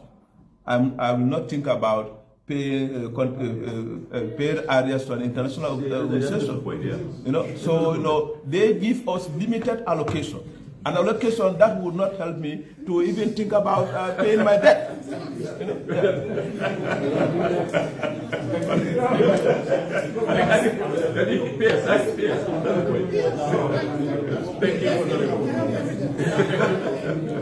Thank you, Honorable Chair. Ministry of Finance will give allocation based on what is available. Now, two options are like this. On a monthly basis, Ministry of Finance will say, saying that the revenue is this much, our liabilities are this much, then what is available is that much. And out of that much, we should give to National Audit, we should give to Judiciary, we should give to National Human Rights Commission before looking at the ministries, department, and agencies. So now that is where all the ministries, department, and agencies are getting their cash allocation from. The options would, you may say, the option would be, let us go and borrow more money. And what is the impact on the economy by borrowing additional funds? So now, that's why we should rationalize, we should prioritize once again. We have some instances, we have some instances whereby ministries would share those statutory payments, like the AG said, in order to take care of other non-statutory payments also. It is across government. The Ministry of Finance itself is having that constraint. The Accountant General itself, department itself, is having that constraint, that it is allocation is issued, but it is not enough. It will never be enough, even if we give the entire pot to an MDA. Yes, Mr. So, recommendation. Should that one be our Yes. before we close? I just want to observe and make a recommendation. Let me go to Mr. Just want to observe and then make a recommendation. Number one, we clearly stated that the ministry is challenged with data credibility, and yet still all the regional directors or directors are disconnected. So that's the point of note. The alliance are disconnected. So for us to note, and hence the need for some of these areas to be paid. Number two, wherever there is an opportunity for the staff, personally we've gone around with your members across the country, the issue of staff quarters. If there's an opportunity for the staff, the government development budget for education needs to be considered. Otherwise, the issue of results, we will keep on talking about quality education, but we will never teach, because the teachers have the option to go to other economies, and we'll only have, if you like, I'm sorry to say, I'm a teacher representative, conditions and circumstances coming in and then being there as a leeway to other economies. So I want to recommend that if there's any opportunity for you to work on the staff, you will consider staff quarters. You have seen in some instances, if we were not there during the trek, those schools would not have started exams. We were there to ferry their exams because the teachers could not have access to the schools, given the conditions that they are in the region. Thank you. I think what I'm thinking is, I think usually we should continue, even after the next parliament comes in. Nobody knows who's going to be part of the next parliament. I think we need to capture some of these things as part of the recommendation. But for me, I'm thinking of even a higher level of engagement. If we can engage ministers, especially the Minister of Finance, I think that would also help. Minister of Finance, Minister of Education, and of course include their parliamentary secretaries and parliamentary secretaries and their ministers. I think we need to discuss some of these issues, because for me, as of now, I think some of these things are intractable at this moment. Unless urgent help is given to the Ministry of Basic and Secondary Education, we may find ourselves in a very, very bad situation. And I think we all need to understand that. Yes, Mr. Bata, yes. Yeah, Madam Kumbo talked about the issue of cluster monitors, that is monitoring. I think for efficient and effective monitoring, obviously there are certain equipment that are needed. And year in, year out, we put in a substantial amount of uniforms and protective clothing, but eventually it is sliced. seriously. So with all of those things, if the cluster monitors don't have the required gadgets to do the monitoring, it will actually. How many of our cluster monitors have had serious accidents? Sometimes. Because of lack of protective gears. And they continue monitoring in that serious situation. So obviously, I think these are some of the things that also need to be looked at. If you're talking of effective and efficient monitoring, mechanism must be put in place to enhance that. I think this should be one of the key recommendations also. And secondly, if you look at our development book, like when we present our CAS plan, you realize that there are variations in terms of in the monthly allocation as per the need of the sector. But we are constantly giving 3 million throughout the academic year. So at the end of the year, you realize that the execution rate is so low that somebody may think that maybe these people were giving this in their cash allocation, but at the end of the year, this is the little they were able to spend, not knowing that it's the way the funds were received by the sector. So, for example, if you are expecting 9 million and you are giving 3 million, out of the 3 million, how can you prioritize? You were expecting 12 million, you are still giving 3 million. No, the cash plan should be honored because, like, if at the end of the year the approved budget is out, and as a sector, you are with the view that this is what I'm giving, and this is what I'm supposed to spend. So you make your plans based on what is approved. If at the end of the day, what is approved and what you are given, there are wide variations, how can you plan as a sector? Because you now get your approved budget and you plan based on the approved budget. And you intend to implement your activities based on the approved budget. But if there are wide variations between what you are expecting from the cash plan and what is received, how can you proceed as a sector? How can you implement some of your activities based on what you have planned? Okay, that is not it. Yes, so, you want to say something? No, I was just going to, sometimes it's also difficult to help ministries as far as we are concerned. Because when you look at like you said, budget is not cast and store. We know that, and then issues can arise and then you move money here and there. But sometimes, when you look at some ministries, most of the budgets they buy is the same budget line, and every year they buy somewhere else. And when you look at that, you make comparative analysis, you realize that there's something wrong. Either they did not plan properly, or they did not budget properly. Either way. So they just put a figure there, knowing during the course of the year, they just remove and then put somewhere in there. And that also in the background, we take a look at all those things there. And that's the reason why some of these budget lines that you mentioned, we said don't put there anything. Because if you do, anyway, they're going to move somewhere else. And that doesn't actually help us. We want to see the actuals. Because if you budget for price of clothing, what do you expect? At least when you have some funding, get something on it. But at the end of the day, when you look at the final the report of the budget, you look at the budget line and it's zero. You know what I mean? So if that's zero, that means that was not important to you. You understand what I'm trying to say? Yeah, so we also look at the background. So if the Minister of Moses, for example, you on your project close you have let's say $250,000. Nobody does the figure they use, almost, And then we at the end of the year, we look at the when everything is done, the final execution. We look at the budget line item is actually zero. And remember, a bulk was given to you. So what that means, that particular one was not important. So when we are looking at the budget also, for us, we just say, this line is not important. So we put zero. You understand what I'm trying to say? So at least, don't move everything away. Try and do something with that budget line item. You know what I mean? Because if you remove zero, when it comes to the following year, we say, oh, last year was zero, or let's make it zero also. You know what I'm trying to say?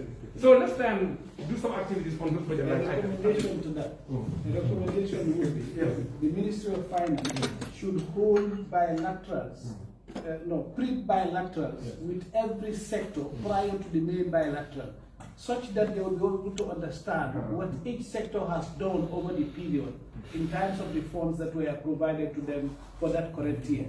Then that will inform them in terms of the seeding that they give. Otherwise, they will be recurring giving ceilings based on what has been passed. Like midterm review? Exactly. There are sectors that have the absorptive capacity. If you give them 1 billion today, they will excuse it with results. We've seen all Exactly. You have others that you give funds that they don't use. So why do you give them the same fund next year? Divert them to those sectors that need the funds. So we there have should seen, be. we've seen what you're saying.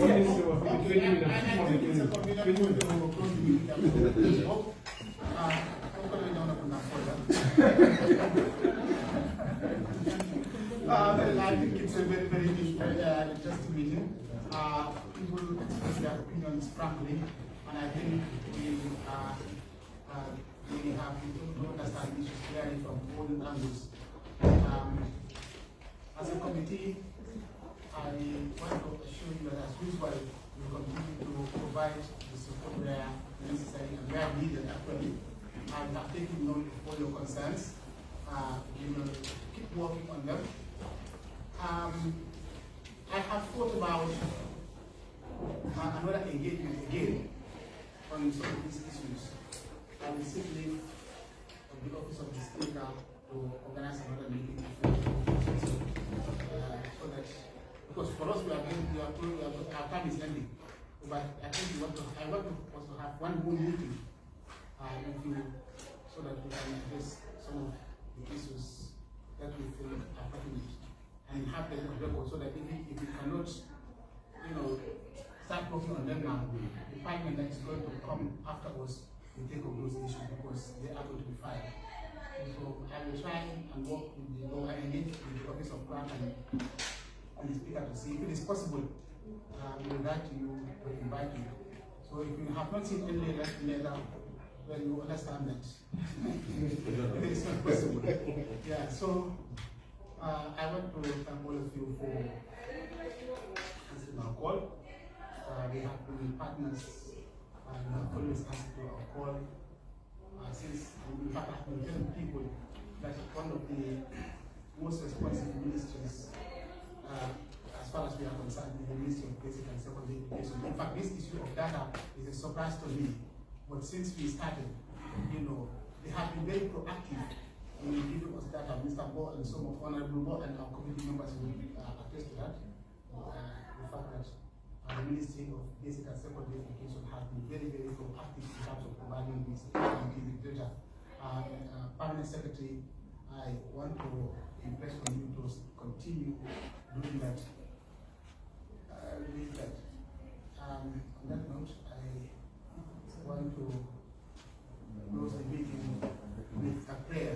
As we started the meeting, so shall we end the prayers and close and